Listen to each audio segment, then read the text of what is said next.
Hello student, start करते हैं हम नेक्स्ट। जो नेशनल पार्टी पढ़ रहे थे हम उनके बारे में। और पहले नेशनल पार्टी हमने पढ़ी थी तृणमूल कांग्रेस, जो 2014 में नेशनल पार्टी बनी और इसकी स्थापना हुई थी 2016 में, और 1998 में इसकी स्थापना हुई थी। इसकी लीडर है ममता बनर्जी, जो अभी 3 परियोजनाओं से, तीसरी परियोजना का तो अभी खैर इलेक्शन ही होगा, 2 परियोजनाओं से वहाँ की सीएम बनी हुई है। बहुजन समाजवादी पार्टी अगली पार्टी है, बहुजन समाजवादी पार्टी। इसके बारे में मैं थोड़ा सा बता दूं आपको। 1980 के दशक में जो विशेष तरह की जातियां, जिनको हम बैकवर्ड जातियां मानते हैं हमारे देश में, उनका मोबिलाइजेशन, पॉलिटिकल मोबिलाइजेशन शुरू हुआ। मोबिलाइजेशन का मतलब होता है उनको भी अपने वोट वैल्यू का पता चला कि हाँ, अगर हम भी प्रेशर डालें तो हम भी एक वोट बैंक हैं। हाँ, उनको अपने हितों के प्रति जागरूकता आई और उन्हें लगा कि हमारा भी एक विशेष महत्व है पॉलिटिक्स में। तो ये लोग इकट्ठे हुए। पहले जो कांसीराम राणा थे उसके नेतृत्व में एक प्रेशर ग्रुप बनाई, मतलब कर्मचारियों का, इस तरह से। और बाद में ये 1984 में एक पॉलिटिकल पार्टी बन गई। वर्तमान में इसके अध्यक्षा जो है सुश्री मायावती जी हैं। बीएसपी इसका नाम है और हाथी जो है इसका सिंबल है। लेकिन अभी 2 पिछले लोकसभा इलेक्शन में इसका परफॉर्मेंस बहुत बुरी रही है। 1-2 सीटें भी ये जीत नहीं पाई हैं। Formed in 1984, Bahujan Samajwadi Party 1984 में बनी। लीडरशिप थी कांसीराम राणा की। Seek to represent and secure power of Bahujan Samaj. Bahujan समाज का मतलब वो समाज जो अब तक हाशिए पर माना जाता था, मतलब जिसको ज़्यादा अधिकार नहीं दिए गए थे। Which include the Dalits, Adivasi, OBC and religious minority. और इसमें जो शामिल लोग थे वो थे आदिवासी, दलित, ओबीसीज, अदर बैकवर्ड क्लासेस, और जो जिसके धर्म के रूप में जो अल्पसंख्यक थे, मतलब मुस्लिम्स वगैरह।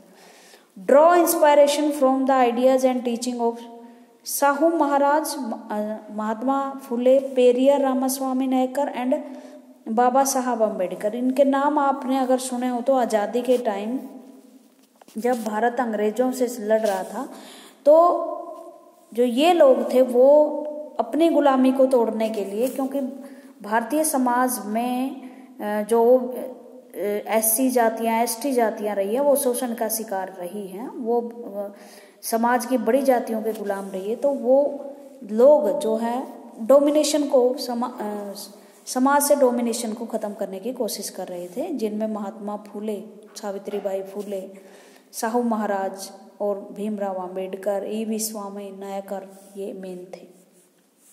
बहुजन समाजवादी पार्टी यहाँ से वो लेती है, इंस्पायरेशन लेती है। ठीक है। उसके बाद है it had made it's main base in the state of Uttar Pradesh and substantial presence in neighbouring states like Madhya Pradesh, Chhattisgarh, Uttarakhand, Delhi, Punjab. Formed government in Uttar Pradesh several times by taking by supports of different parties at different times. In Lok Sabha election held in 2014, it polled about 4% votes but did not secure any seat in Lok Sabha. देखो, ये उत्तर प्रदेश में तो इसने बहुत बार सरकार भी बनाई है, और 2014 के बाद मतलब बहुत सारे राज्यों में ये एक इस्टेब्लिश पार्टी के रूप में काम भी करती है, इलेक्शन भी लड़ती है। बट 2014 में इसको 4% तो वोट मिल गए, बट कोई भी सीट इसने हासिल नहीं की थी। उसके बाद जो इस वर्तमान टाइम की सबसे ब्राइट पार्टी है वो है Bharatiya Janata party, BJP. BJP party Jansangh से निकली है, भारतीय जनसंघ से, जिसकी स्थापना श्यामा प्रसाद मुखर्जी ने 1951 में की थी। एक फ्रीडम फाइटर थे और इनकी थोड़ी सी भारतीय जो अदर पॉलिटिकल पार्टियां उनसे अलग है। ये हिंदुत्व के एजेंडे पर चलती है। हिंदुत्व का मतलब ये नहीं कि हिंदू रीति रिवाज, जो हमारी पुरानी संस्कृति है, सनातन संस्कृति है, भारत के मूल दर्शन है, उनके आधार पर यह पार्टी चलती है। और ये अखंड भारत का सपना देखती है कि भारत जो है एक हो जाएगा, पाकिस्तान हमें मिल जाएगा। जम्मू कश्मीर को ये जैसे आर्टिकल 370 एक था जिसके तहत जम्मू कश्मीर को एक अलग सा दर्जा दिया गया था, इसको ये ख़त्म करने की पहली मांग थी जो अब ख़त्म हो गई इनके आने के बाद। आर्टिकल 370 जो है जिसमें ये था कि जम्मू कश्मीर को एक विशेष दर्जा था, एक विशेष राज्य का, वो ख़त्म कर दिया गया। आर्टिकल 370 ख़त्म नहीं किया है। आर्टिकल 370 के तहत जो जम्मू कश्मीर को विशेष दर्जा प्राप्त था वो खत्म हुआ। ओके, फिर उन्होंने एक यूनिफॉर्म सिविल कोड की सारे भारत में एक तरह का ही कानून लागू होना चाहिए। ये बात थोड़ी सी आप आगे जाके ज़्यादा पढ़ोगे। यूनिफॉर्म सिविल कोड का मतलब होता है सारे भारत में एक जैसा कानून। बट अभी भी हमारे देश में कॉन्स्टिट्यूशन तो है, लेकिन भिन्न भिन्न समाज के लोगों के लिए भिन्न भिन्न कानून हैं आज भी, क्योंकि अंग्रेज़ों ने, जब अंग्रेज आए तो उन्होंने भिन्न भिन्न समाजों के अलग अलग से कानून कंपाइल किए हुए थे और न्याय उन्हीं के आधार पर होता है। लेकिन भारतीय जनता पार्टी चाहती है कि एक ही यूनिफॉर्म सिविल कोड होना चाहिए, और जिसमें आप देखते हो ये 3 तलाक का मामला मुस्लिम कानून तोड़कर उन औरतों को यूनिफॉर्म सिविल कोड के अंदर लाया गया। जो सारी औरतों पर, भारत की सभी औरतों पर लागू होता है, वही मुस्लिम औरतों पर भी लागू होता है। तो इस तरह की इसके एजेंडे हैं, दूसरी पार्टियों से ये थोड़े से अलग हैं। फाउंडेड इन 80s, जनसंघ बाद में जनता पार्टी बनी, जनसंघ से जनता पार्टी बनी, और 1980 में ये बीजेपी बने, भारतीय जनसंघ, भारतीय जनता पार्टी भारतीय जनसंघ से निकली है, जिसका नाम जिसकी स्थापना श्यामा प्रसाद मुखर्जी ने 1951 में की थी। श्यामा प्रसाद मुखर्जी का व्यक्तित्व इतना बढ़िया था कि जवाहरलाल नेहरू ने भी इसे कांग्रेसी ना होते हुए अपने कैबिनेट में रखा था। Wants to build a strong modern India by drawing, ये एक ऐसे सशक्त हिंदुस्तान की मांग करते हैं जो बहुत ही स्ट्रॉन्ग हो, एशियंट कल्चर वाला हो, मतलब प्राचीन मान्यताओं वाला, प्राचीन संस्कृति वाला भारत हो। और Deendayal Upadhyaya ideas of integral humanism, ये मतलब मानववाद पर चलता हो, जिसमें सबका कल्याण हो। अंत्योदय, अंत्योदय मैंने अंतिम व्यक्ति का भी उदय। ये दीनदयाल उपाध्याय से रिलेटेड बहुत सारी योजनाएं हैं, आप नेट पे सर्च करना और उस पर डालना, कमेंट में लिखना कि उनके नाम पर। ये जो वर्तमान सरकार है ना, आपकी लाइब्रेरी में भी बहुत सारी बुक इसके नाम पे आई हुई हैं, दीनदयाल उपाध्याय के बारे में। ये एक मेन लीडर हुआ करते थे जनसंघ के, और जिसमें वो हिंदू कल्चर और सबका उदय और कल्चरल नेशनलिज्म, सांस्कृतिक राष्ट्रवाद और हिंदुत्व, इसका अगर आप ब्रॉड में मीनिंग ले तो बड़ा अच्छा निकलता है कि हमारे जो पुराने संस्कृति है उसके आधार पर चलना, वैदिक संस्कृति के आधार पर चलना is an important elements in it conception of Indian nationhood and politics. और ये चाहते थे कि भारत अपनी प्राचीन संस्कृति जो है वो अपनाए। Wants full territorial and political integration of Jammu and Kashmir with India, Bharat में पूरी तरह से जम्मू कश्मीर शामिल हो, इसका अलग से इसको एक अलग राज्य का दर्जा ना दिया जाए। यूनिफॉर्म सिविल कोड हो, बता दिया मैंने ये भी कि सारे भारत में रहने वाले लोग, चाहे वह किसी भी धर्म जाति के हों, उस एक ही कानून के अंडर आने चाहिए। इट्स स्पोर्ट्स, अयोध्या में जो मंदिर बन रहा है राम मंदिर, उसको सपोर्ट करते हैं, और अब ये सारी चीज़ें इन्होंने हासिल कर ली है घर अब तो। उसके बाद earlier limited to north and west to the urban area, the party expanded its support in the south east and north east and the rural area. 1990 से एक्सपेंड होनी शुरू हुई। जब कांग्रेस का पतन शुरू हुआ तो बहुत अच्छे लीडर बीजेपी में आए, अटल बिहारी वाजपेयी, लाल कृष्ण आडवाणी, सुष्मिता, ये एक हमारी जो अभी अरुण जेटली जैसे नेता, ठीक है, तो वो आए, उन्होंने एनडीए की गवर्नमेंट चलाई 1998 से लेकर 2000 तक। एनडीए का मतलब बहुत सारे दलों से मिलकर ये सरकार बनी थी। बीजेपी जो अटल बिहारी वाजपेयी वो 3 बार भारत के प्रधानमंत्री बने, चाहे वो थोड़े कार्यकाल के लिए बने, लेकिन उनका कार्यकाल बहुत ही उम्दा था, बहुत बढ़िया था। और इस तरह से बहुत सारी रीजनल पार्टी के साथ एनडीए नेशनल डेमोक्रेटिक अलायंस के साथ मिलकर उन्होंने पहली बार सरकार बनाई। बट 2014 में एक ऐसी पार्टी उभरी जो अकेले ही अपने दम पे लोकसभा का में बहुमत भी प्राप्त किया और सरकार बनाई। अब 2019 में फिर इलेक्शन हुए थे, आपको पता हो, 17वें लोकसभा इलेक्शन, उसमें 16वें लोकसभा इलेक्शन में अकेले बीजेपी को 303 सीटें प्राप्त हुई हैं। तो एक बहुत बड़ी पार्टी है और लगभग 19-20 राज्यों में वर्तमान में इसकी सरकारें हैं। गठबंधन की है, कहीं बीजेपी की सरकारें हैं। आप लिस्ट बना लेना कि बीजेपी की सरकारें किस किस राज्य में हैं, ये प्रोजेक्ट भी करते रहा करो साथ में। उसके बाद है communist party of India, CPI। देखो कम्युनिस्ट क्या होते हैं? कम्युनिस्ट वो लोग होते हैं जो लेनिन के सिद्धांतों पर, मार्क्स के सिद्धांतों पर चलते हैं। और मार्क्स के सिद्धांत क्या कहते हैं?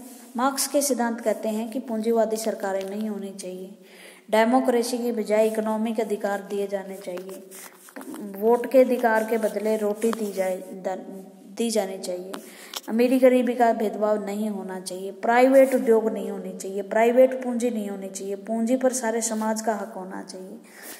भारत में भी इस तरह की पार्टियां बनी, देखो भारत में, लेकिन भारत की आइडियोलॉजी अलग है कि खून खराबे वाली चीजें भारत में नहीं चलती। इसलिए भारत में कम्युनिस्ट पार्टियां, नाम की कम्युनिस्ट पार्टियां रह गई हैं। वो अगर गठबंधन करना हो तो वो सारे अपने सिद्धांत भूल जाती हैं और उसी के अनुसार शासन चलाती हैं जो भारतीय समाज की डिमांड है। 1925 में सबसे पहले हमारे यहाँ पार्टी बनी थी मार्क्सिज्म लेनिनिज्म, लेनिन के और मार्क्स के सिद्धांतों पर ये पार्टी है, ठीक है। उसके बाद है लेनिनिज्म, ये सपोर्ट करती है सोशलिज्म को। सोशलिज्म का मतलब होता है कम से कम रिच और पुअर में कम से कम गैप, मतलब ज़्यादा से ज़्यादा सरकारी कारखाने होना, सरकारी खेती होना, ताकि जो लाभ है वो सरकार के खजाने में जाए और सरकार फिर उस तरह से बांटे कि किसी को ज़्यादा या कम ना मिले। सेकुलरिज्म, धर्मनिरपेक्ष, जो कम्युनिस्ट पार्टियां वो तो धर्म को अफीम मानती हैं कि धर्म नाम की कोई चीज़ ही नहीं होती, धर्म एक पर्सनल मैटर होता है, धर्म की बात होनी नहीं चाहिए। Democracy and oppose imperialism and communalism, oppose communalism. अब इंपीरियलिज्म का मतलब उपनिवेशवाद, मतलब एक देश द्वारा दूसरे देश पर कब्जा नहीं किया जाना चाहिए, सांप्रदायिकता नहीं होनी चाहिए। Accept democratic election as usual and helpful means for securing the objective of social and economic justice in India. देखो मार्क्स इलेक्शन को कभी भी प्रेफरेंस नहीं देते थे, बट जो समाजवाद या मार्क्सवाद था, कम्युनिस्ट एक ही बात है ये सारी, वो अलग अलग देशों में जाकर अलग अलग बन गया। भारत की पार्टियां खून खराबे की बजाय इलेक्शन में भाग लेती हैं, ठीक है, तो वो एक तरीका मानती है कि इस तरह से जो गरीब है और गरीब तबके के लोग हैं उनका सामाजिक और आर्थिक न्याय दिलवाया जा सकता है। Enjoy strong support in West Bengal, और वेस्ट बंगाल में तो ये 30-35 साल तक लगातार शासन करती रही, और केरला में तो अभी भी शासन कर रही है। केरला में तो या कांग्रेस के साथ मिलकर ये सरकार चला रही है। And Tripura specially among the poor factories worker, farmer, agriculture labour and intelligentsia. देखो मेनली ये पार्टी है गरीब किसानों की, मजदूरों की, वर्कर्स की, लेकिन इसके साथ साथ जो इंटेलिजेंट लोग हैं, जो गरीबी अमीरी की भेदभाव को खत्म करना चाहते हैं, वो भी एक मतलब कम्युनिस्ट पार्टी के हक में है। जैसे आपने नाम सुना होगा दिल्ली में एक यूनिवर्सिटी है, जवाहरलाल नेहरू यूनिवर्सिटी, वहाँ काफ़ी इन विचार ये पनपते हैं। Critical of new economic policies, नई इकोनॉमिक पॉलिसीज को उनका क्रिटिसिज्म करते हैं। और क्योंकि 1990 के बाद भारत में जो सोशलिज्म का तरीका था रिच और पुअर का, वो ख़त्म करके भारत में पूंजीवाद का विस्तार हुआ, और हम जो है हमने ऐसी नीतियां अपनाई जो मार्क्सवाद और लेनिनवाद के अपोजिट थी। क्योंकि उस इकोनॉमिक पॉलिसी से भारत में विदेशी निवेश हुआ, दूसरी देशों की फैक्ट्रियां भारत में आई, गुड्स इनटू कंट्री, और दूसरे देशों का सामान भारत में बिकने लगा। तो उन्होंने कहा कि इससे पूंजीवाद का विस्तार होगा और गरीब गरीब और अमीर अमीर होते जाएंगे। उसके बाद है was in power in West Bengal without a break of 34 years. 34 years इसके एक बड़े फेमस लीडर थे ज्योति बसु, वो लगातार 30 साल तक सीएम बने रहे थे। बंगाल की बात है। इन 1914 लोकसभा इलेक्शन इट वोन अबाउट 3% ऑफ द वोट और 9 सीट। उसके बाद है सबसे पुरानी जो पार्टी हमारी national Indian national Congress party. Indian national Congress party को हम कांग्रेस पार्टी बोलते हैं। 1985 में बनी। एओ ह्यूम जो एक रिटायर्ड पर्सन थे, अंग्रेज अधिकारी थे, उन्होंने इस पार्टी को भारत में इसलिए बनाया ताकि भारतीय अपना विरोध जो है इस पार्टी में करें और उनका विरोध का भारतीय जो ब्रिटिश गवर्नमेंट थी उसको पता चलता रहे। ठीक है, ब्रिटिश गवर्नमेंट को पता ही नहीं था कि कौन विरोध कर रहा है कौन विरोध नहीं कर रहा है, तो इस वजह से उन्होंने इस पार्टी को बनाया और इसमें बड़े अच्छे लीडर शामिल हुए। गांधी जी के आने के बाद तो ये पॉपुलर पार्टी बन गई थी भारत की और काफ़ी लंबे समय तक लगभग 30 साल तक 1947 से लेकर 1977 तक ये शासन करती रही लगातार। ठीक है, और उसके बाद भी 1977 से 1989 के बीच में एक गवर्नमेंट आई जनता पार्टी की। उसके बाद फिर दोबारा से 1980 से लेकर 1989 तक ये शासन करती रही। उसके बाद 89 से बीच में 2 साल का गैप फिर आया तो और सरकार बनी। फिर 1991 से लेकर 1996 तक फिर कांग्रेस की गवर्नमेंट आई और बीच में 2004 से लेकर 14 तक भी 10 साल कांग्रेस और उसके सहयोगी दलों का शासन भारत में रहा। इसका मतलब बहुत लंबे समय तक कांग्रेस पार्टी भारत में छाई रही। Played a dominant role in Indian politics. Bharat की राजनीति में इसका महत्वपूर्ण स्थान है क्योंकि बहुत सारी समय तक ये नेशनल लेवल पे भी और स्टेट लेवल पे भी भारत में शासन करती रही है। Under the leadership of Jawaharlal Nehru the party showed to a build a, जो भारत में शासन करती रही है पार्टी काफ़ी लंबे समय तक। और उसके बाद जो थी लोकसभा इलेक्शन में जो हुए 2014 में एनडीए की गवर्नमेंट जो है, मतलब 2004 से लेकर 14 तक ये गठबंधन की सरकार बनाकर अपना शासन चलाती रही। और ये सब डेट दी हुई है। रूलिंग पार्टी 1977 से लेकर 89 के बाद कटिंग अक्रॉस सोशल डिविजन्स, मतलब कांग्रेस पार्टी को एक ऐसा पार्टी माना जाता है, अम्ब्रेला सिस्टम माना जाता है। अम्ब्रेला जैसे अम्ब्रेले के नीचे सारे आ सकते हैं ना, इसी तरह एक पार्टी है कांग्रेस जिसमें हर तबके के लोग जो एक दूसरे के विरोधी भी हैं, जैसे पूंजीपति विरोधी है मजदूर का, मजदूर विरोधी है पूंजीपति का, किसान मजदूर अनपढ़ पढ़ा लिखा रूरल शहरी इंडस्ट्रियलिस्ट सब कांग्रेस के छाते के नीचे आ सकते हैं। उसकी आइडियोलॉजी ऐसी है। ठीक है, a centralist party neither rightist nor leftist. देखो लेफ्टिस्ट पार्टी कौन सी होती है? वामपंथी जो कम्युनिस्ट पार्टियां होती हैं, जो सरकारी चीज़ों को ज़्यादा से ज़्यादा बढ़ावा देने की कोशिश करते हैं, गरीबी अमीरी का भेद ज़बरदस्ती ख़त्म करना चाहते हैं। लेफ्टिस्ट राइटिस्ट पार्टी वो होती है जो पूंजीवाद को बढ़ावा देती है, लेकिन ये दोनों की मिक्स है। काफ़ी लंबे समय तक समाजवादी या मार्क्सवादी बनी रही, मार्क्सवादी नहीं। मार्क्सवाद का सिद्धांत है सोशलिज्म भी, लेकिन थोड़ा थोड़ा डिफरेंस है। और ना ही ये कट्टर जो है वो पूंजीवादी है, ये बीच की आइडियोलॉजी को प्रेफरेंस देती है कि ना सरकारी भी हो, प्राइवेटाइजेशन भी हो, गरीब भी हो, अमीर भी हो, सब। The party espouse secularism and welfare, ये धर्म की रिस्पेक्ट करती है। ये नहीं मार्क्सवादियों की तरह धर्म को अफीम मानती है, बल्कि सेकुलरिज्म का आइडिया कि कोई भी धर्म एक दूसरे के डोमिनेट ना करें।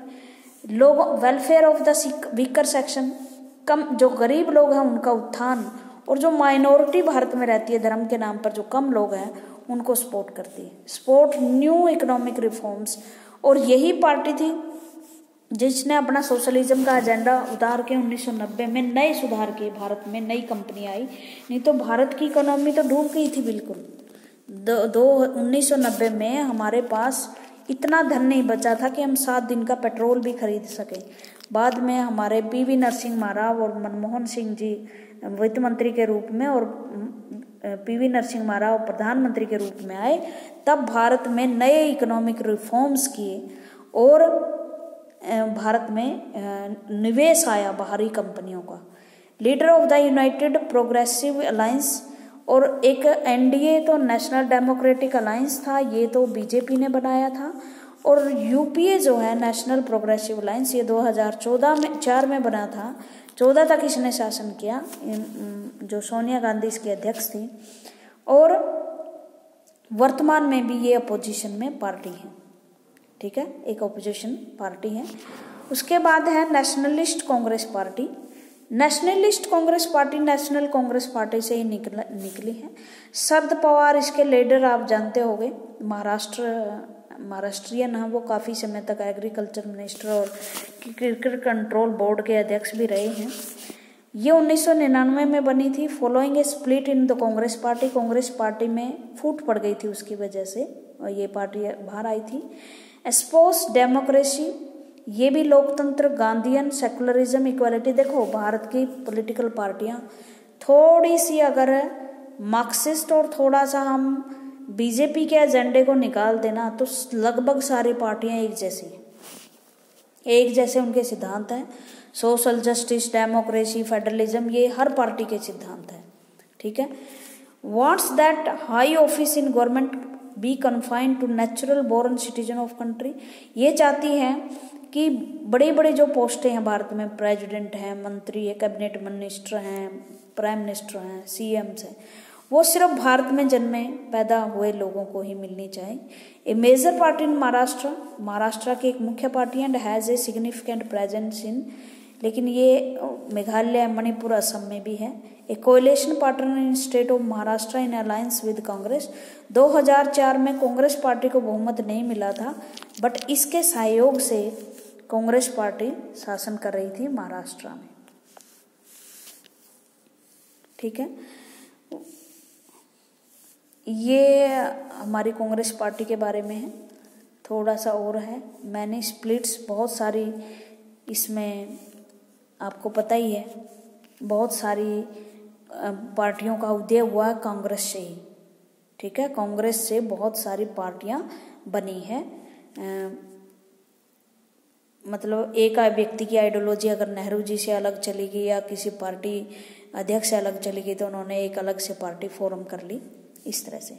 तो इस तरह से ये 7 पॉलिटिकल पार्टियां थी। आप अगर और जानना चाहते हो तो इंटरनेट पे इनके बारे में काफ़ी कुछ है, सर्च कर सकते हो। Thank you very much.